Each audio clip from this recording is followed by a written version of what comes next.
All right, all right.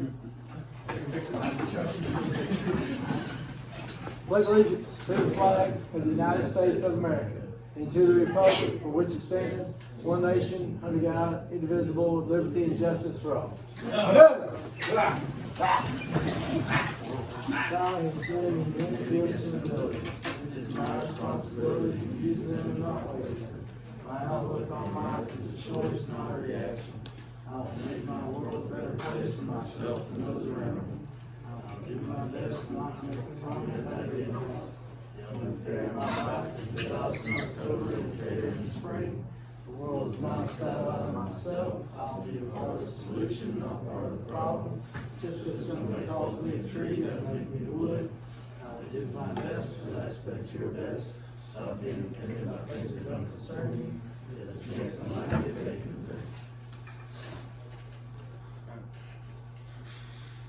All right, this week's saying is from Winston Churchill. We know about him.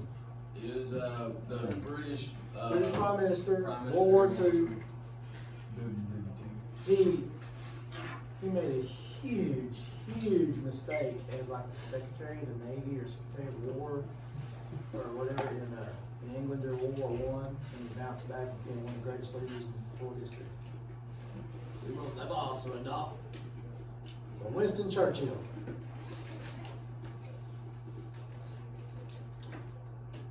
This is about 7 words, so you guys that skip this, don't skip this. It's just 7 words.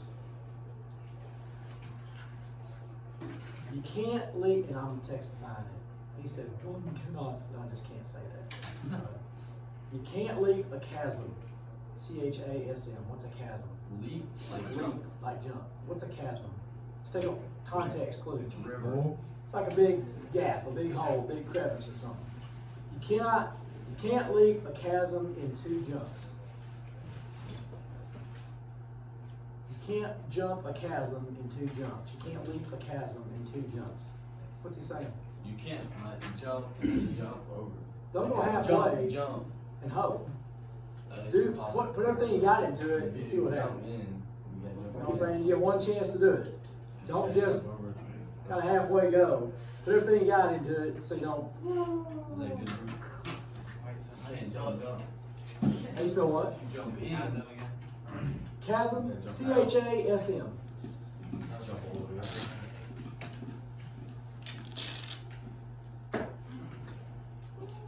Alright, this week we're starting the executive branch, and today we are going to talk about, first we're going to talk about how a president gets elected.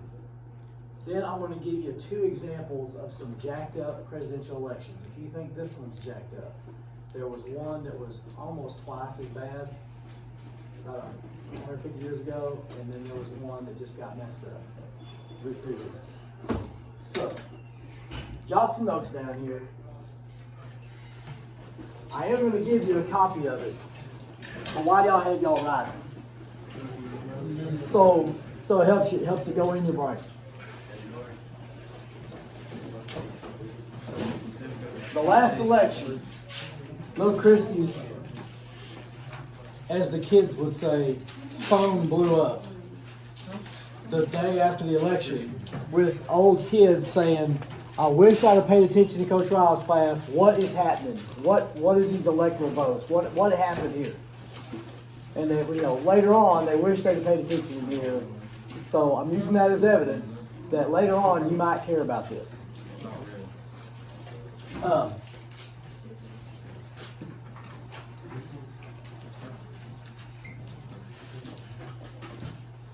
year and a half to 2 years before the election, people will start saying, hey, I'm running for president.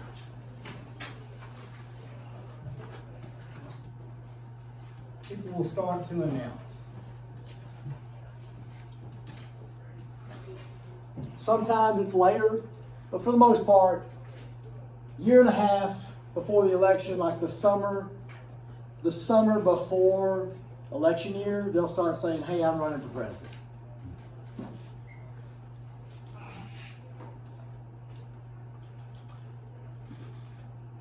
what two types of people have a chance to be president? Popular. What, somebody said something. Democrat. Democrat and Republican, that's it. Libertarians don't have a shot. The Green Party doesn't have a shot. The Birthday Party doesn't have a shot. None of these other people, there are about 50 people running for president. The only two people that have a chance is the Democrat and Republicans. They're the only ones that have the nationwide support and can be on every ballot. You have to get so many signatures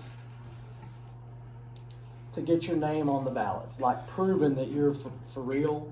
And the only people on every ballot in every state is a Democrat and Republican. Have we talked about third-party candidates in here? We will later.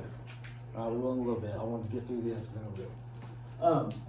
This last spring, do you remember seeing or hearing about debates, Democratic presidential debates? There's like 20 people. There's a ton of people running for president for the Democrats this year. 20 to 25 people. Can you have 20 to 25 people running per party? So in the spring of election year,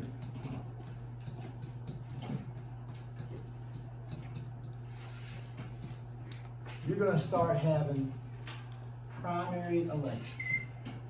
I'm going to use that.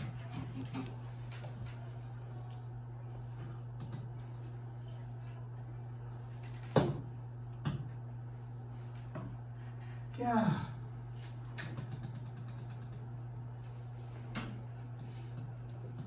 Primary elections. This is not just presidential. Primary elections weed out the candidates and narrow it down to one per party. The purpose of the primary elections is to get one candidate per party. This is the playoffs. So can different states have different, like, you know how you have different primaries in different places?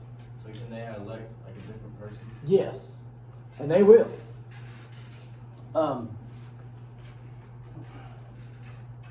Let me show you how primaries work. You don't have to jot this part down. If you want to, you can. Let's say in Texas. Well, first off, Iowa is the first primary.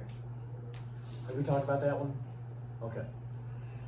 Let's say Texas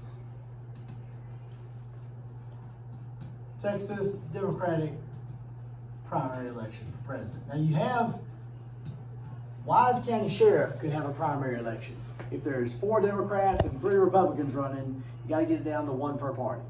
And that makes sense. You can't have multiple. What would happen if you had 3 Democrats and 4 Republicans? Can anybody get a majority?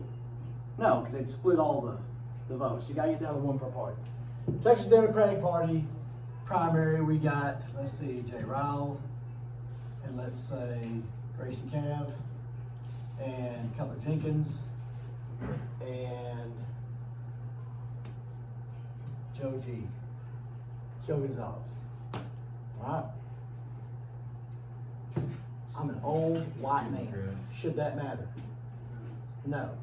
Is that going to matter? There are some people that are going to vote for me because I'm an old white man. There's some people that won't vote for me because I'm an old white man. Both of those people are wrong. It's not why you vote for somebody. You vote for somebody because they can do the best job, not what they look like, who they are, where they came from. You know that. Does Gracie have an advantage over me? She's a young lady. Should that matter? There's a percentage of people that will vote for her because she's a girl, and there's a percentage of people that won't vote for her because she's a girl. Both of them are wrong. Cutler Jenkins, he's at least a young white man, so he hasn't had a chance to ruin the world yet, right? Joe Gonzalez. Joe only has really one thing wrong with him. He's a guy. What's Joe got going for him? His name ends with a Z. Should that matter? Should that matter? No. Is it going to matter? Yes. So let's say Ryle gets 6%, Gracie gets 22%, Cutler gets 18%, Joe gets, all my numbers are wrong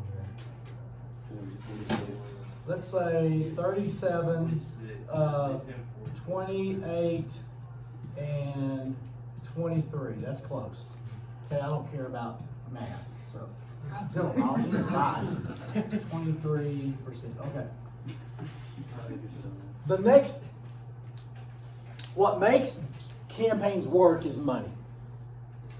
And if you're not raising money, your bank account is going to get depleted. Now understand this. If you donate to a political campaign, there's a lot of rules about what that money can and can't be used for. It can only be used for campaign stuff. It can't go to buy you a house or a car or something. Does that make sense? It can only be used on campaign stuff. Am I going to get any more campaign money after this? No, because Americans don't like supporting losers. So, I'm going to have the meeting, and 2 TV cameras will be there. It'll be in some hotel, convention center, lobby, or inside a little, and it'll have all these streamers and banners and Ryle 2020 or whatever, and there'll be like 4 people just doing like that, and I'm like, you know, I want to thank y'all for your support. The fight continues. No, the fight does not continue, but the fight continues. We'll continue to go in it. And he gives his little whatever concession speech. The next day, or even that night, my phone is going to be ringing. Who's calling? All these people are calling. Why are they calling me? Because they want you to endorse. They want me to say, hey, I'm supporting this person to be president. Now this 6%, that's not a bunch. But would that make a difference to Keller? Yeah. That puts him right up there with Gracie. Would that make a difference to Gracie? That put him right up here. And if Joe can get it, it puts them over the top. So they're all calling me saying, hey, Mr. Rao, hey, sorry, but we got a place for you. You know, you could be ambassador to Zimbabwe, or you could be, you know, Secretary of State, or you could do, they'll all start offering stuff. All right? And I announced that I'm throwing my support behind the next president of the United States. You know, and the 4 people are like clapping and excited. Do you understand the money part here? Okay, we're going to use this later. Anywho,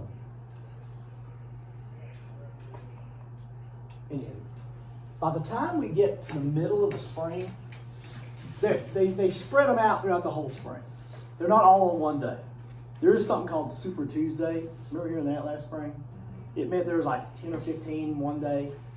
So usually by the time you get to like spring break time, we already know who the nominee is going to be, even though they still have some more primaries to go. After the primary election, what's the purpose of the primaries? Narrow down these candidates to 1 per party. Right, 1 per party. If you do good in Iowa or New Hampshire, you got a good chance to keep going because people are going to give money to your campaign and your name's going to be doing good. If you do bad in New Hampshire or Iowa, you don't have a chance. Let me show you a little video. I just remember this. You ever heard of Howard Dean? Howard Dean in 2004 election, 2003, December of 2003. Nobody ever heard of Howard Dean. But he was the first to really use the internet and computers to raise money.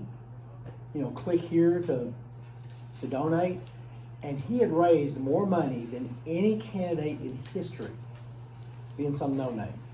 So going into Iowa, his name is all over the place. He's a big news. So what is he expected to do? Win in Iowa. He got 3rd, which was a huge letdown after all the buildup. And he goes in to give his speech. Now, the speech he gives is not bad. It really is a good speech. Because how do you want him to act? How do you want a guy to act right there in that scene? He was disappointed. How do you want him to act? Oh gosh, you know, we really did bad. I really wish we'd have done better. Do you want him acting like that? What do you want him to do? All right. Now, we didn't. But if you told me a year ago, I'd be fine. And we're fixing to, and you want him to be fired up, right? He is fired up. The problem is, 2004, people started to get phones, and people started to use computers, and there was something called, I don't know if YouTube existed yet, but there was ways of quickly spreading quick little sound bites all over America. And this speech ruined his political future.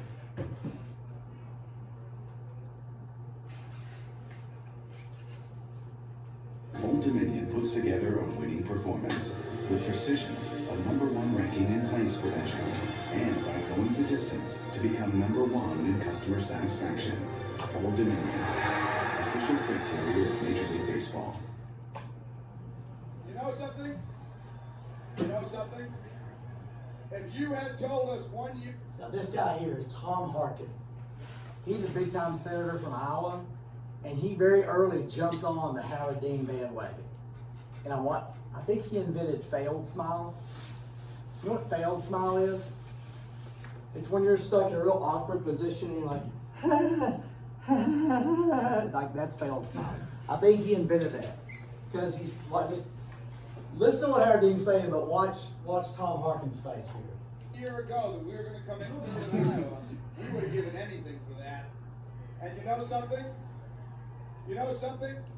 Not only are we going to New Hampshire, Tom Harkin, we're going to South Carolina and Oklahoma and Arizona and North Dakota and New Mexico. We're going to California and Texas and Is that bad? That's good. I want that guy to do that. Okay? One little tiny mess up ruined everything. New York. We're going to South Dakota and Oregon and Washington and Michigan. And then we're going to Washington, D.C. to take back the White House. That. If that had happened in 2000, nothing. It happened in 2004. And this is what happened.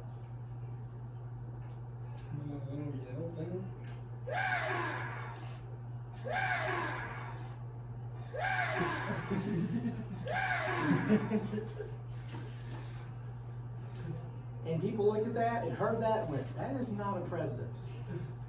So he was done for.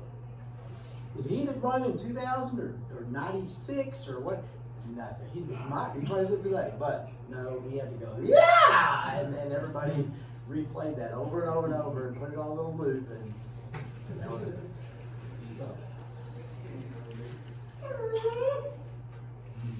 What America loves to do is create heroes and then destroy them.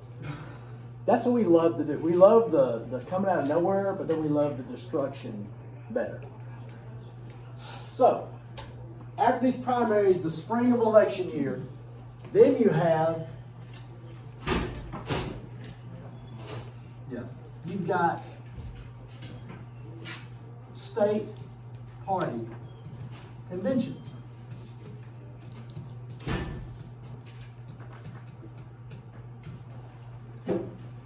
I don't paint my face, but I'm a Packers face painter. Does that make sense? You know what face painters are? People who go to the games and paint their face. You know what I'm saying? They're fanatics. They're crazy. All right? Woo! That's a face painter. I've never painted my face, but I'm a Packers face painter. Does that idea make sense to y'all? Okay, I love them. There are Democratic and Republican face painters. I am not one of those. And I can't imagine being one of those because I get tired-headed. But some people live for the Democratic Party or the Republican Party. That's all they care about. Republican and Democratic face painters go to these conventions. And they wear their t-shirts and their little red, white, and blue hats. And they have, all they care about is politics and party and all that kind of stuff. At these conventions, they pick the nominee for president. Actually, my fault. Scratch that. Sorry. They pick delegates to go to the National Party convention.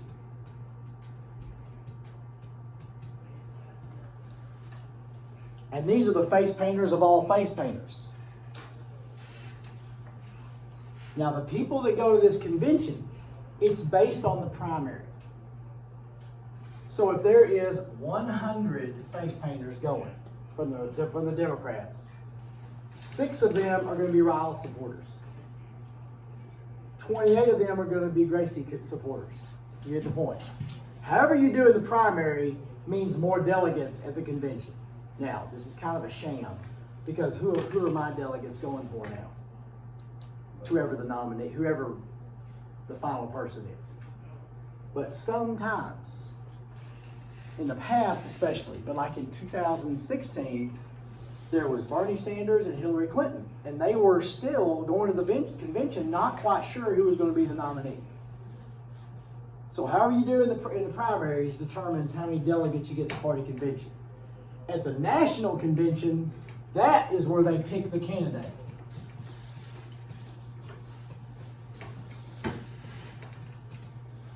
And they draw up a platform.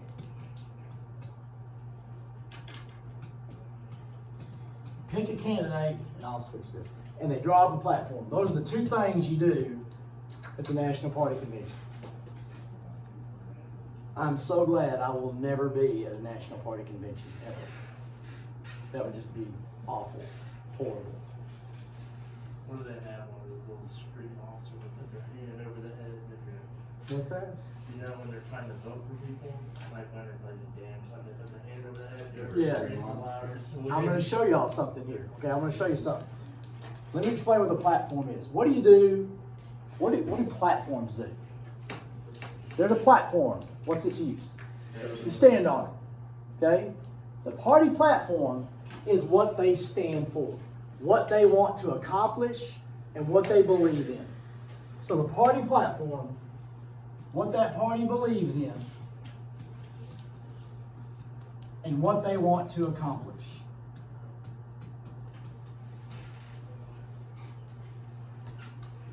The Democrats usually don't fight over their platform, because they say abortion, everybody's yeah, A, B, O. I mean, they're fired up. They love abortion.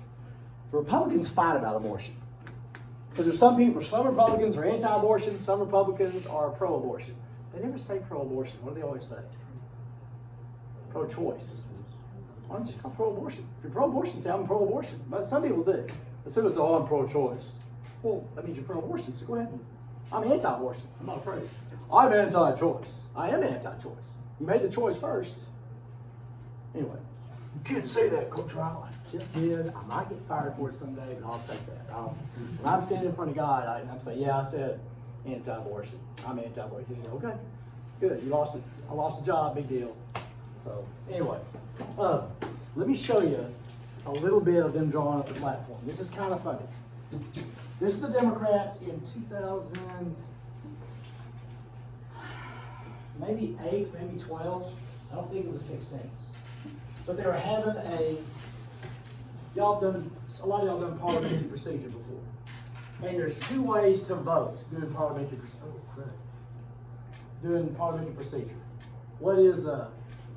What's the two ways? Majority, and then You can do it by voice yeah. or by ballot. Yeah. Which one's accurate? Ballot. Ballot. They're trying to do it by voice. And the question was, is the Democratic Party going to acknowledge Jerusalem as the capital of Israel? That sounds like a big deal. My book I read said yes, it was. Anyway.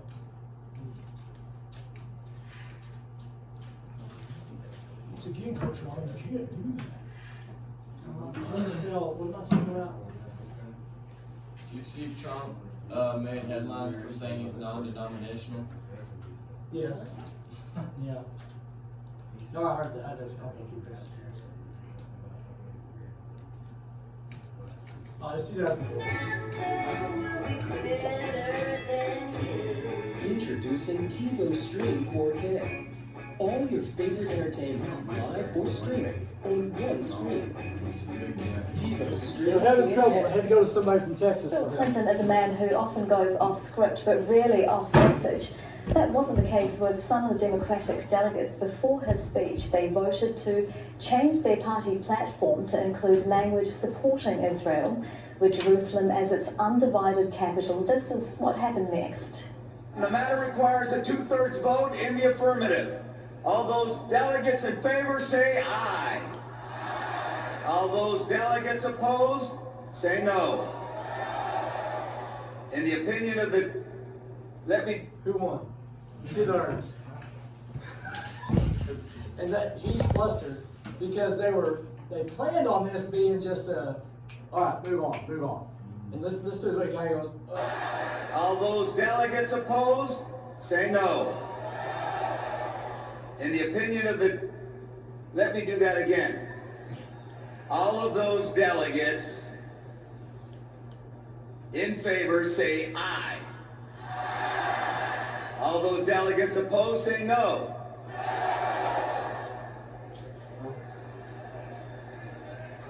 he's in trouble. Now there's somebody from Texas got to help. I guess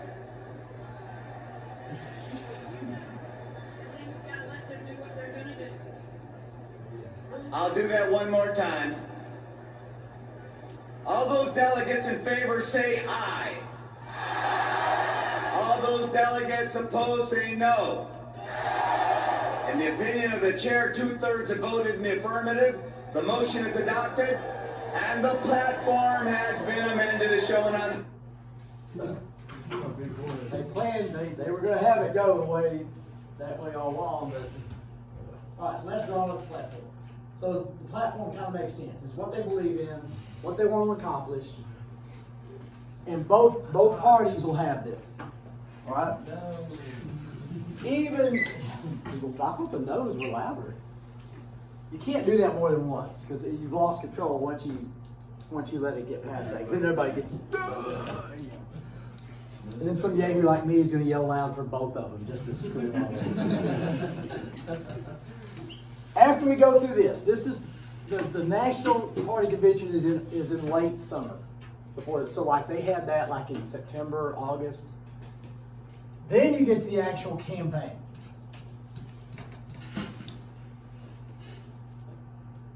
You got the Democrat versus the Republican. They're going to sit down first with a map, with all their people. They're going to look at this map and they're going to say, okay, what they're trying to do is win states. They're trying to win a majority in as many states as they can. Just get that through your head, right?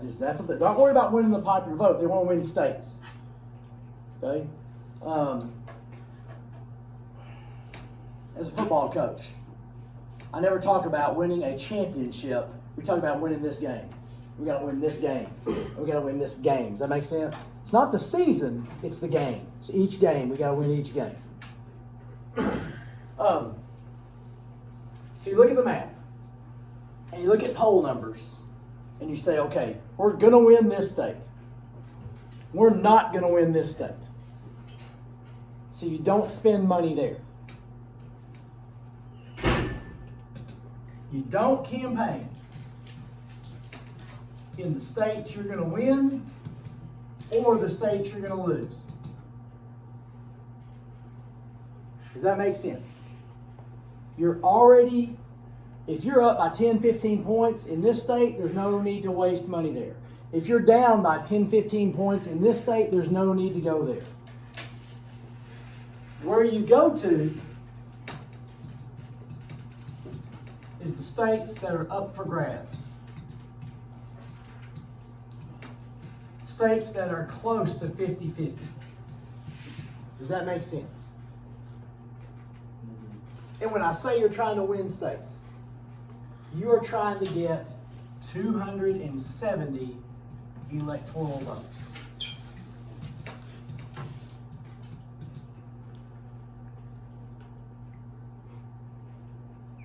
How many electoral votes does each state get?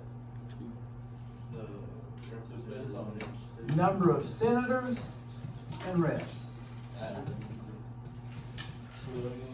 Texas gets 36. 36, 35, 37, all of yeah. Texas, California has like 50 something. New York has like high 20s. Wyoming has 3. Montana has 3. So You look at that map and you strategize, what states do we need to get that number? We've already got this number for sure. That person already got this number for sure. Where do we need to get the rest of them? And that's where they go. Now, Donald Trump went to California. He was in California last week. Republicans don't usually go to California because they're never in play. California's close. Texas is close. All right? That's not for sure. There's a lot of places not for sure that used to be for sure. Pennsylvania, Ohio, Florida, those are usually the swing states. They have big numbers of electoral votes, and they're usually really, really close. So that's where they spend a lot of their time. Well, see, Florida's interesting. Florida's 3 states. You've got the Cuban population in Miami in the south, and they tend to be very conservative. Tend to be. The middle part of Florida is very liberal. You got all the retirees from New York that live there. So they're very liberal. And then the northern part of Florida is like Georgia and Alabama, the ranchers and farmers. So it's 3 different states at one time. Texas is kind of the same way. You got Houston, Dallas, and Austin that tends to be very liberal. And then you've got a lot of the other state that tends to be very conservative. But you're trying to get this 270 number. If you win 51% in a state, you get all of that state's electoral votes. Does that make sense? So you're trying to win the vote in whatever states you need to get this number. So you go over to these little places all around the country to try to get this number of votes. If it was just popular vote, would you have to do that? Would you do things different? Yeah, you just try to get votes. But here you have to win specific parts of the country, so you go to different parts. This really helps more people's vote to count in the long run. Because instead of just saying I need 50 million votes, they're saying I need this vote over here, and this vote over here, and this vote over here, so you pay attention to more of the people and more of the country. And your vote does count, because your vote counts for each state. Not for the overall total, but for each state. Does that make sense? Did we talk about why they did it like this? I think we did over like the 3 ways when they were going to do the voting for the president. They said we could do popular vote, we could do the Congress doing it, or we could do electoral votes. They said the people won't be educated enough to make a wise decision. They meant people out in Kentucky in the 1700s wouldn't know who these people were. Now they're right. We're not educated enough to make a wise decision. So, that's how a president gets elected. We're going to talk about that. Yes, and it's happened. Well, no, I'm saying like. Yes. Overall, Electoral vote, like popular vote or electoral? Not electoral. Yes, it has happened. I'm going to tell you 2 different instances. But we're both of them popular and electoral. Oh, I don't know about popular, but electoral votes we got to Because I tie. know that popular is the way that you can win electoral, like Trump did, is when Clinton had like 51. There's been 5 times in our history where the person lost the popular vote but won the electoral vote. One was last time, one was 2000, and there was 3 more early on in history. I'm going to tell you one story today, and then another one tomorrow. I'm going to save the really good one for tomorrow. This is not the worst election we've ever had. This is not the most divided America's ever been. The 1876 election was the worst we've ever had. That's the one where we had a tie. I'm going to tell you about the 2000 election. I haven't told y'all this yet. I think I've shown you the picture. Yeah, the electoral vote picture. Oh yeah, the states. Yes. Counties. The red and the.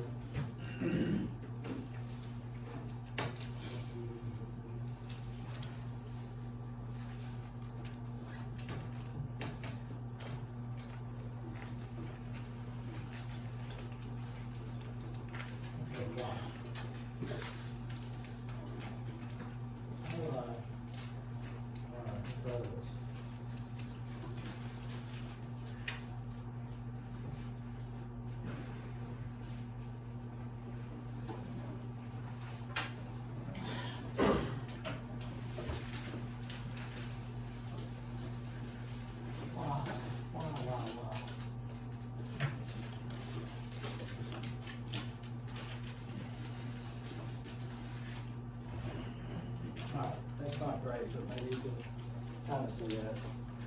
This is the 2000 election. This is the outcome at the end. The blue were counties won by Al Gore, Vice President Gore. The red were counties that were won by Governor Bush. Smaller sections of the country, but more population voted for Al Gore. More of the country, but less population voted for Bush. At about 5 o'clock, about 5 o'clock? Yeah, I think it was about 5 o'clock Florida time. Polls are open from 7 to 7. At 5 o'clock Florida time, CBS News came on, and this is not done in y'all's lifetime. In my lifetime, they used to throughout the day say, well, exit polls are showing that, and they would tell us how the election was going as the election was taking place. So CBS News comes on and says, we are projecting that Vice President Gore has won Florida. Based on our exit polling, we were saying Al Gore has won Florida. 2 hours to go and vote. What time was it? 5. What's happening at 5 o'clock? A lot of people are getting off work, and a lot of people go vote after they work. Now, if you hear, who cares who you're voting for? If you hear somebody's already won the election, does that affect you voting? Because you got to go fight traffic, stand in line, and then vote. So you're going to go, well, why vote? If I'm voting for Gore, he's already won. If I'm voting for Bush, he's already lost. I'm not going to waste my time. 30 minutes later, they came back and said, oh, wait, it's too close to call. We're rescinding that. But you can't rescind it. Nobody listens to that. Front page headline, everybody pays attention to. Page 7 in the back, oh, we messed up here. Nobody pays attention to that. Does that make sense? So the damage was already done. The election was already affected by that announcement. We go into the night, and Florida is still up for grabs. They don't know in Florida. It's too close to call. And neither candidate has 270 electoral votes. I think it's actually 269 that you have to have. Yeah, it is 269 that you have to have. No, neither candidate had it. Whoever won Florida is going to be the next president. Wake up the next morning, Florida is still too close to call. We don't know who the president is. So then the lawsuits start. Both sides start suing, saying, you know what, we can't. I think Bush is ahead by a few thousand votes, not by many, and they used. Okay, y'all ever voted for? And I don't know how they do this anymore. When I was a kid, when you voted at the Ranger game for the All-Star game, they had a thing like this. It had little cutout tabs, and you'd push out whatever people you wanted in the All-Star game. Has anybody done anything like that before? That's how their ballots were. They were called butterfly ballots because it kind of did like this, and you had a little punch-out hole here and here, and it would have the name, say like Al Gore here, and you punch that out, or Bush here, and you push that little tab out. The rule is you have to push the tab out completely, and there has to be a hole there. It can't be connected. And a lot of people voted and just kind of pushed it through and then turned it in, where it was, they called them hanging chads. I know this now because of that's called a chad. I didn't know that until 2008. So what they did was, all these ballots over here that were voted wrong, that weren't all the way punched out or kind of halfway punched out or that have like a dent in it, they took all these ballots and they sat down with them, with a Republican and a Democrat. And they looked at each one of these ballots to determine.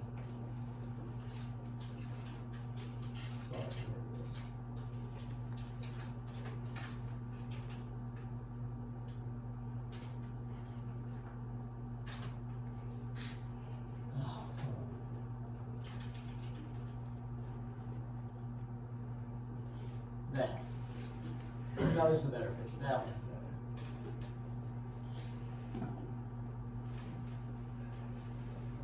better. Okay. That is either a Democrat or Republican looking at this ballot and trying to determine what was this voter thinking when they voted. That sound great to y'all? Look at this.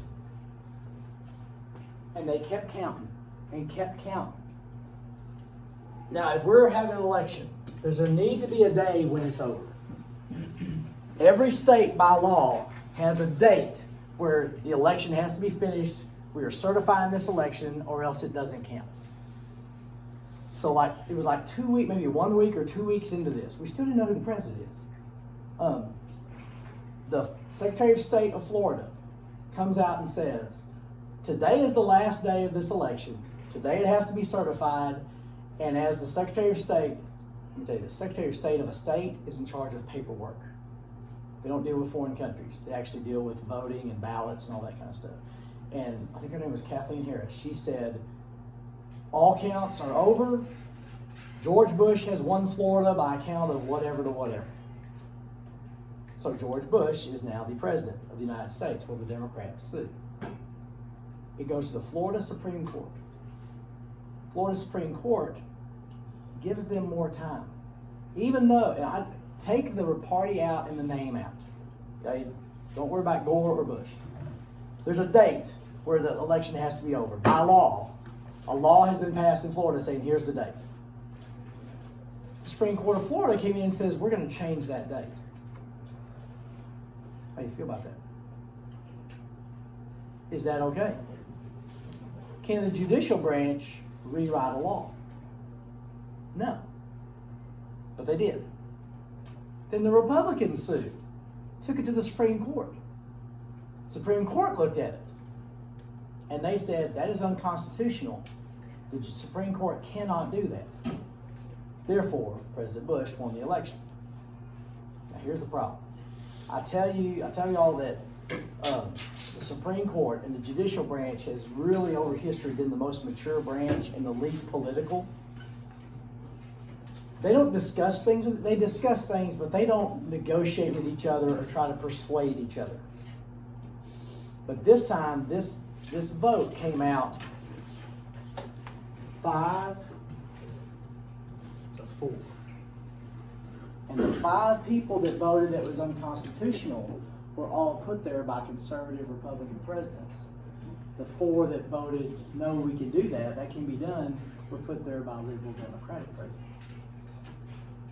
If I was Chief Justice, I would have said, no, we're not doing this. We're gonna talk about this till we can get it to where it's at least like 6-3 or 5. You know what I'm saying? Because something like that can't come out 5-4, but it did. And that's where you hear to this day that the Supreme Court gave the election to President Bush. And the way it comes out, I can see where you say that. But that's not the most jacked up election we've ever had. Tomorrow we'll talk about the election of 1876. All right? That was a long time ago. And things were worse then. What had happened in recent history in 1876? Civil War. And it was still being fought because of Reconstruction. All right. Thanks a lot. Appreciate it. One more week. I think it's one more week of early voting, and then election day is next Tuesday. They dropped themselves at the office. So drop that off.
There is a bus running today for ag students.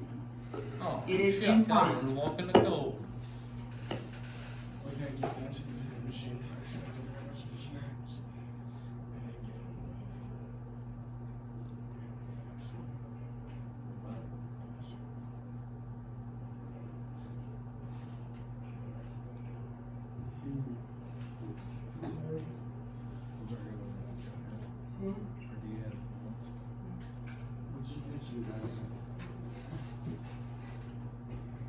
That black one was short, but the short two still. That sounded like it. Right. No, no, that's right.